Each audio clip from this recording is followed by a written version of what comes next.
Yel çərşənbəsi qeyd olunur, bayramınız mübarək, çərşənbəniz mübarək. Necə qeyd eləmək lazımdır? Danışacağıq folklorşünas İlhamə Qəsəbova bizləndir. İlhamə xanım, xoş gördük, sabahınız xeyir. Çərşənbəniz mübarək. Eləyirəm. Çox sağ olun, dəvətimizi qəbul edədiyiniz üçün. Siz sağ olun. Yel çərşənbəsi və ümumiyyətlə çərşənbələr necə qeyd olunur bizim folklorumuzda, bizim mədəniyyətimizdə? Necə qeyd eləyək, necə keçiririk bu bayramı? Bəlkə cavanların çoxu indi bilmirik. Bilirsiniz, yer çərşənbəsi bizim qədim türklərin inanc sistemindən günümüzə qədər sıçrayıb gələn, həm cilalanan, biraz yenilənən, biraz unudulan, biraz fərqli dəyişikliklərlə günümüzə qədər ən əsas olaraq mahiyyət etibarilə xalqın yaddaşında, düşüncəsində silinməz iz buraxan, təbiətin oyanışı olaraq gəlib çatmış bir bayramdır. Bu bizim milli bayramımızdır və insanlarımızın çox böyük həyəcanla, sevgi ilə, coşqu ilə gözlədiyi bir bayramdır. Bu təbii normal məsələn 20 il, 30 il bundan öncəki ab-u havada və o coşquda keçirilməsə belə, bugün bizim bayramlarımız, çərşənbələrimiz demək olar ki, bölgələrimizdə daha gözəl, aktual şəkildə keçirilə bilir. Ümumiyyətlə, folklorun yaddaşı, bayramların keçirilmə qaydası şəhər mühitindən çox kənd mühitlərinə, rayon mühitlərinə daha çox xasdır. Yəni, orada daha ab-u havanın fərqli cəhəti olur. Bir binada yaşayan insan təbiətin oyanışını görə bilmirsə, amma rayon yerində yaşayan insan təbiət hadisələrini, təbiətin ona verdiyi canı və təbiətin oyanışını daha canlı şəkildə gözü ilə görürdü ya, o həyat hadisələrini həm izləmək şansı yaranır, həm onları bayram ab-havasında keçirmək şansı yaranır onlarda. Çərşənbələr əslində ondan qabaqki yalançı çərşənbələrlə bərabər 4 əsas çərşənbə Novruz bayramının astanasına yaxınlaşmaq deməkdir. Bir sürətlə gəlib keçir ki, çünki hərəsinin özünün ritualları var, ayinləri var, hərəsinin özünü icra edilə biləcək xalq inancları var və düşüncələrinə söykənən bir amillər var. Bugün 3-cü çərşənbəni keçiririk. Təbii ki, 3-cü çərşənbə biz su çərşənbəsindən kainatın oyanışını mifik düşüncədən götürdük. Od çərşənbəsində artıq təbiətin isindiyini, o da sitayiş inandığımızı, odu müqəddəsləşdirdiyimizi də gördük. Artıq yel çərşənbəsidir. Yel baba gəlişinə inanılır.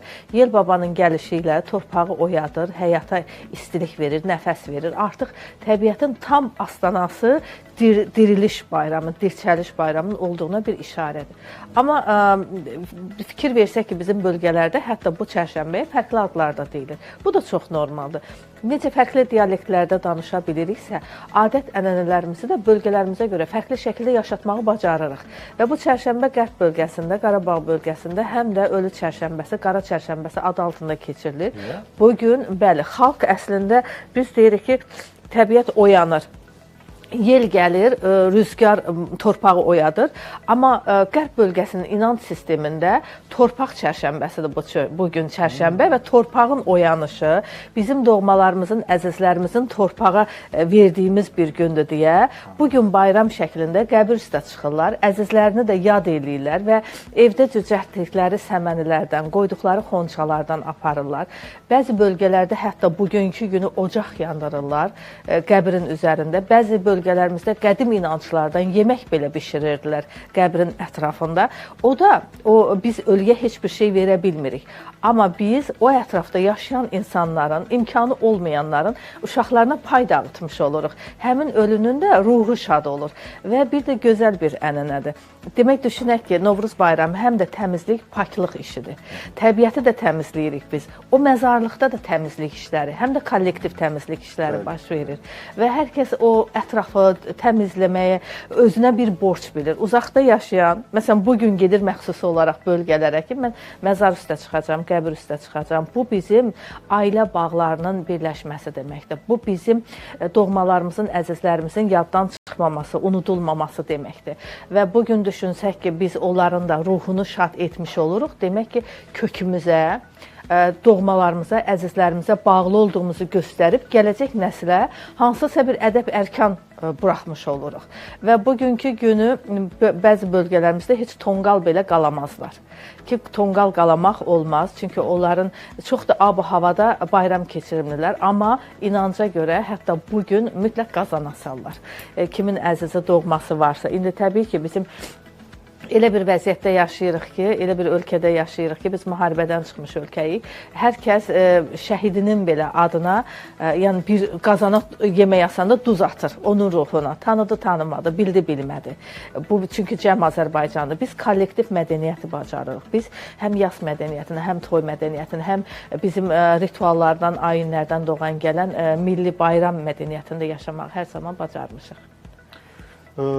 Normalda bütün çərşənbələrdə tonqal qalanılmalıdır, yəni budur adət. Bəzən məsələn o çərşənbəsində qalır, bir də Novruz bayramında qalırlar. Bilirsiniz, əslində deyək ki, normalda bütün çərşənbələrdə Novruz bayramının həm ilaxır çərşənbə günü, həm bayram günü qalanan tonqal kimi tonqal qalanmır.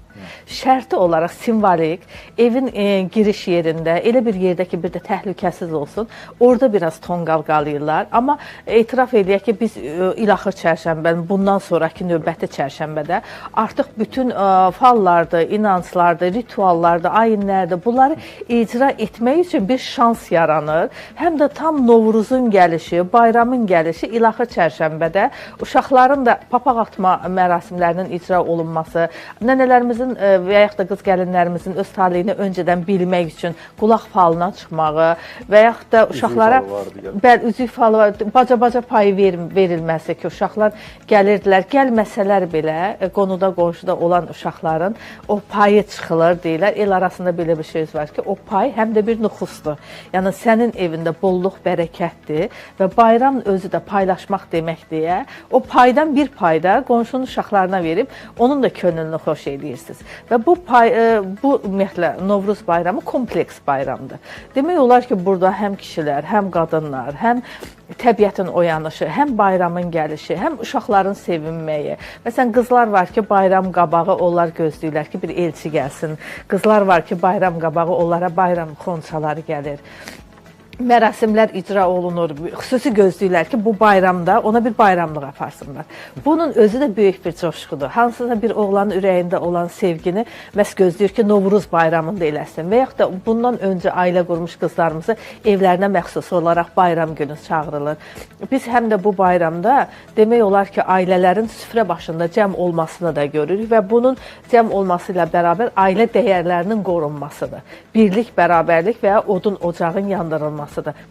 Əslində Novruz bayramının elə o çərşənbəsi ailə dəyərlərinin qorunması ilə yanaşı, həm də ailənin istiliyi, bərabərliyi deməkdir ki, bizdə bir gözəl adət var, deyir ki, ümumiyyətlə söz var, ocağın sönməsin. Hər zaman evin eşiyindəki işığın gör yansın, ocağın yansın deməyi də ailə dəyərlərinin birlik, bərabərliyi deməkdir. Nə dərəcədə bugün yaşada bilirik ya? Çox maraqlı danışırsınız. Mən də bilmirəm, mimikalarımdan hiss elədiniz. İnsan elə o nostalgiya yaşayırsan da istər-istəməz, amma elə bil ki, bugün bilmirəm, ya biz mi yaşamırıq, başqaları yaşayır, ya mən mi yaşamıram? Biz, bilirsiniz, mən bayaq dedim ki, bu bayram kənd yerlərində daha çoxdur. Biz şəhərdə bunu hiss eləmirik. İnanın ki, şəhərdə hiss eləmirik. Məsələn, mən sosial şəbəkədə bizim tanınmış bir dostumuz vardı, o da elə media işçisi idi və evində, eşiyində, rayon yerinə gedib təmizlik işlərini gördüyünü baxdım. Hərə bir tərəfdən ot təmizləyənə bax, bağdakı çöpləri yığana bax, ağacın dibini təmizləyib yandırmağına bax. Bu Novruzun gəlişindədir. Bunu yanvar ayında eləmirik ki.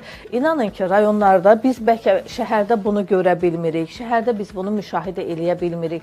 Amma rayondakı o coşqu, ab-hava, çünki rayondakı o çilədən çıxmaq var. O qışın azuqələrindən, palçıqlı kənd yerlərindəki o işığa doğru inam sistemi var. İnsan orada həqiqətən hiss eləyir onu. Çox hiss eləyirsən. Gözünün qabağında da o yerdə açan çiçəkləri görürsən. Bax, bugün Yel çərşənbəsi adı altında keçirilən biz Yel babanın gəlişi ilə təbiətə nəfəs vermək, həm də nəfəs çərşənbəsidir. Bu, bir insanın deyirik ki, nəfəsi gəlsin, bir insan oyansın, bir təbiət də oyanır, təbiətə də nəfəs gəlir. İnsanların həm də təbiət kultuna, təbiət mədəniyyətinə də böyük bir inam gücü var bugün. Çünki onlar təbiətin, məsələn, küləyin hansı tərəfdən əsməyini müşahidə edirlərsə, demək, bu il necə keçəcək, meh necə əsəcəksə, meyvə necə bar gətirəcək və gələcək bu bir ilki taleyində təbiətin onlara verə biləcəyi o məhsuldan, təbii ki, o kənd adamı bir azuqə qazanacaq. maddi gəlir olacaq onun təbiətində, həyətində varsa. Və bu gün inanca görə ağacları müəyyən dərəcədə sirkələyirlər ki, onlar oyansın. Evdə olan palazları, ev eşikdəki keçmiş zamandakı nənələr atırdılar ki, o külək ona dəysin. Məsələn, buğdanın, arpanın sovrulması, onun dəninin təmizlənməsi bu gün icra olunardı. Heç qərb bölgəsində məsələn qəbir üstə çıxırlar. Bu da böyük bir coşqudur. Çünki insanlar kütləvi şəkildə həm bayramlaşa bilirlər, həm doğmalarını, əzizlərini yad eləyərkən demək unudulmadığını və böyüklərimiz, ağsaqqallarımız bunu görür. Səndən sonra, məndən sonra bunlar baş verəcək və biz də bu qədər əziz olacağıq deyə böyük bir coşqudur. Novruz bayramı insanların ürəyinə fərəh gətirən, həyatına bir sevinç gətirən, üzündə təbəssüm yaradan bir bayramdır. Mənizə təşəkkür edirəm. Çox sağ olun ki, bugün gəldiniz. Həqiqətən çox gözəl danışdınız və mən düşünürəm ki, sizin də qeyd etdiyiniz kimi biz şəhər mühitində bir çox hissləri itirmişik. Bugün adaptasiya olmuşuq gündəlik o tələskən şəhər həyatına, iş, ev, nələrsə çatdıraq, tıxacıdan güc bağı ilə evimizə çataq. Yəni, mən düşünürəm ki, bizim içimizdə o ölən o bəzi hissləri oyatdısın danışılır. Çox sağ olun ki, bugün bizlə. Siz sağ olun, minnətdarım. İlhamə Qəsəbova bizdən idi, folklorşünas. Biz təşəkkür edirik. Bir daha əziz tamaşaçılar, mən bayramımızı təbrik edirəm. Və ümidvaram ki, İlhamə xanımın da danışdığı kimi hər birimizin əslində tarixində, köklərində, genlərində, içində olan o hisslərin oyanması ilə da gözəl bir bayram və gözəl bir bahar və gözəl də bir ömür keçirdərik. Mən İslam Qədirli bugün çalışdıq ki, dünya siyasətindən başlayıb, ölkə gündəminə qədər bir çox məsələləri əhatə eləyək, elə hər səhər olduğu kimi gün ərzində isə danışa bilmədiyimiz məsələləri Baku TV-nin xəbərlər buraxılışından izləyəcəksiniz. Gözünüz və diqqətiniz bizdə olsun ki, ən son hadisələrdən hali olası səhər verişindən bu qədər idi. Sağ olun, xəbərlə qalın.